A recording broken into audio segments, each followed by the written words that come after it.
Hi, this is Roger. Thanks for dropping by. Welcome to my Sunday morning croak. I definitely got the croaks, but it is said if something can go wrong, at some point it probably will. So perhaps the best thing to do is plan for it. And this is just, you know, okay, it's only a flipping cold, not dying or anything, but it stopped me doing something I can enjoy, which is my videos, because the voice just didn't work. It's not exactly working well today, but it's better than it was. I mean, yesterday I finished doing my talk for non-orchid people about orchids. The pictures part I've finished, and I tried putting a soundtrack on it yesterday so that I could post it on YouTube so that you could have a look at it, or at least that part of it, and I just couldn't do it. Every time I tried to talk, I sparked off another coughing fit. So I just gave up in the end. But it is something worth thinking about. You know, we all love our orchids. They're precious to us, you know, along with our family and our friends and our pets and everything, but they're part of our life. That's how it gets. And you know, you have to sort of sometimes think you can have kit failures, you know, or memory failures in my case, where you forget to reset the flipping heater on the coldest night of the year, so kit can go wrong. You know, a heater failure in an outside greenhouse could lose a whole collection if you weren't aware. Well, you can plan for it. There are thermostats you can get with remote controls and alarms. If you've got a pretty big collection outside in a greenhouse, and you're in an area that is subject to sub-zero temperatures, it'd be worth investing in one. You know, it sort of de-risks it. It might get you up at 2 o'clock in the morning with a broken heater, scratching your head thinking, what are we going to do now? Because, you know, if you haven't planned for it, you need a backup. Power failures, you can't really plan for those. If you lose your electricity, you know, in my case, I've lost everything. I've lost my heating. I would lose my heating in the house. You know, it would be cold. And if that happened in the hot weather, I'd lose all my circulating fans and all that sort of stuff. So, you know, there's only so much you can plan for, but it's worth putting a bit of thought into things that can go wrong, and is there anything you can do to, you can't prevent them, but at least circumvent them and have a plan there. You know, I mean, a serious illness. You know, perhaps a stay in hospital. Well, if you're like me and you live on your own, that could be disastrous, especially in the middle of the summer when it was hot. You know, there's not a lot I can do about that, but, you know, there are people I could call on. I mean, my daughter I would trust totally with looking after this collection. She knows what to do. She's been here so much, spent so much time here chatting to me while I'm working and talking about the plants. You know, she's the only one really who knows this collection almost as well as I do. But at a pinch, my sister only lives round the corner. You know, I'm sure with some instructions over the phone she could throw water on stuff, even if it was literally that, you know, fill the sprayer up and go round and spray everything. Be better than nothing, you know. Not this time of year, but you know what I mean. It's got to be worth. There's illnesses, there's accidents. You know, a car accident again that sort of you know, it makes you immobile. You can't get about. You can't get to deal with your orchids. So it's got to be worth a thought. Depressing thought for a Sunday morning, but you know, a little bit of planning may save a disaster. I mean, I'm lucky if my heater in here fails, I can just leave this door open like it is now, and the heat would come from the house. But a power failure, that wouldn't work. That would be useless.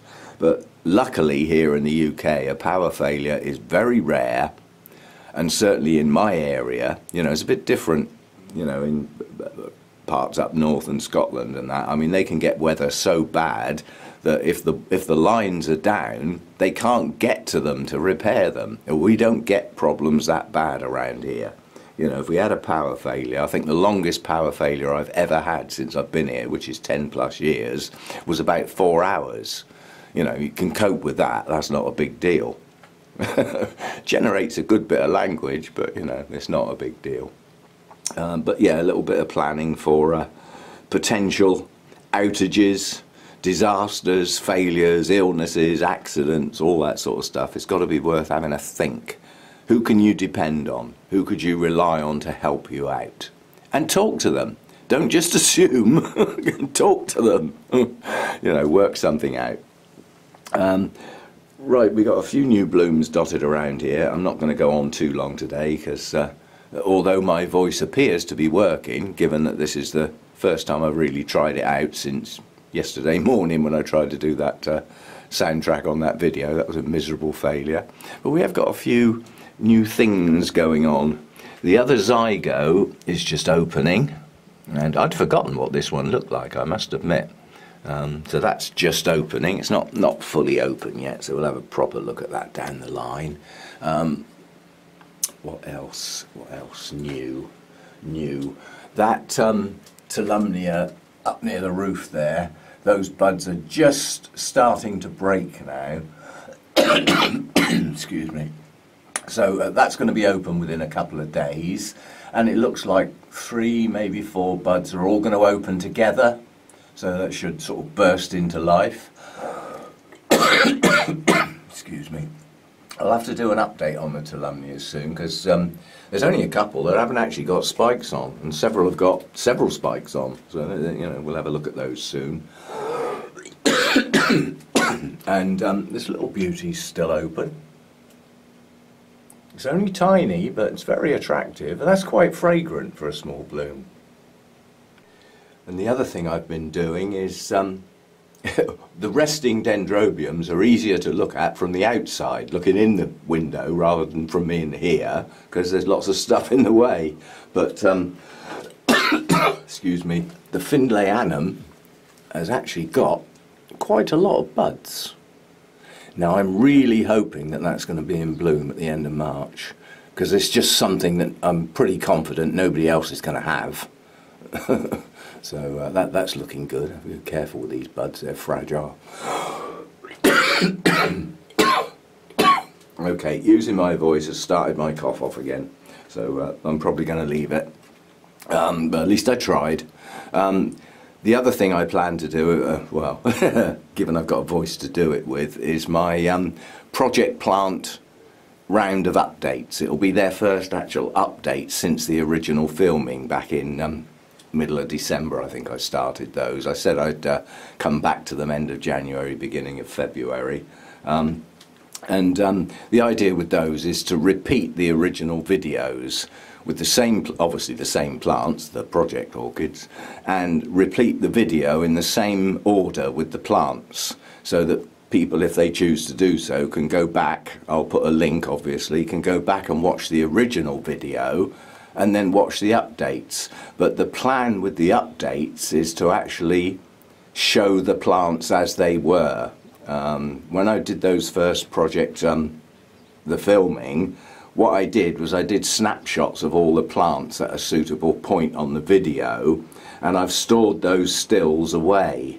The idea being that I can bring those back in and sort of put them alongside what the plant looks like now when I film them this time. So some sort of direct comparison, which I think it's fiddly, but with the number of plants we selected for the project orchids, I think I'll be able to manage that okay. And I'll try and start doing those at the beginning of this week, as we get in there, voice permitting, of course. I mean, this is just a pain, to tell you the truth, because I'm not ill. The daft thing is, I feel fine. It's just my voice doesn't work, and it has gone from a sore throat. I haven't got a sore throat anymore. It's still croaky, yes, and it does spark off coughing fits quite frequently, which then makes it sore again, and you go round in a flipping circle all the time. But it's getting there. It's getting there. Well, I've just noticed that. Let's get this out of the way. Up the back there, the buds on that Phalaenopsis type dendrobium, they're showing their colours now, so those should be open soon as well. That'd be a nice little splash of quite a nice pink. That one. That's Dendrobium Thai Angel. That one. and also the buds on the, that's going to be silhouetted but tough, the buds on the Dendrobium prima donna, the nice yellow nobly type, they're swelling up quite nicely now. That's not going to be a fantastic blooming like it was last year, but it's going to be a good splash. What's happening on that nobly is the buds are filling in the gaps on the old canes. In other words, the nodes that didn't bloom last time are blooming this time. So they're all, the buds look as though they're all on the older canes this time round, because that poor plant got disturbed quite badly at, well, let's say not quite the right time, because it was in such a good show last year. I mean, that got best hybrid in show at the spring show last year, and I waited for all of those blooms to go, and they lasted quite a long time, because we did have a lot of cold weather that time of year last year. The beast from the east and all that cobblers, but nonetheless it got split and repotted later in the year than it should have done, so the new growths didn't extend to their full length. You know, they stalled a little. Well, they didn't stall in their growth, they just started late, so they didn't get a full growing season. So those canes may not bloom this year, whereas if they got to their full size, they probably would have done. So that needs another year of growth now to come back into all its glory and all that sort of stuff.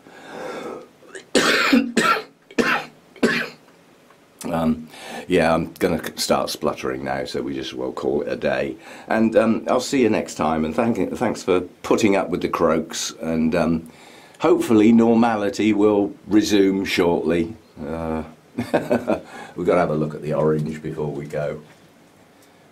That is pretty good stuff. That's a good blooming on what for me is a good growing Cattleya. That's the Young Min Orange. That is, in fact, you heard me talk about wanting to get an orchid from Chantel before she closed her business down. That was the one I selected, so that's my memory of a good trader that we once had that's now long since gone. So yeah, good memory. And she was a bright, chirpy character. So to have a bright, chirpy orchid in her memory is pretty good stuff. And I hope she's enjoying her time in Australia, where she's probably never seen a frost since she got there. Okay, I'll see you next time, and thanks for dropping by, and hopefully we'll get back to some normal videos as the week gets going and my voice gets stronger. And yeah, see you next time. Bye for now.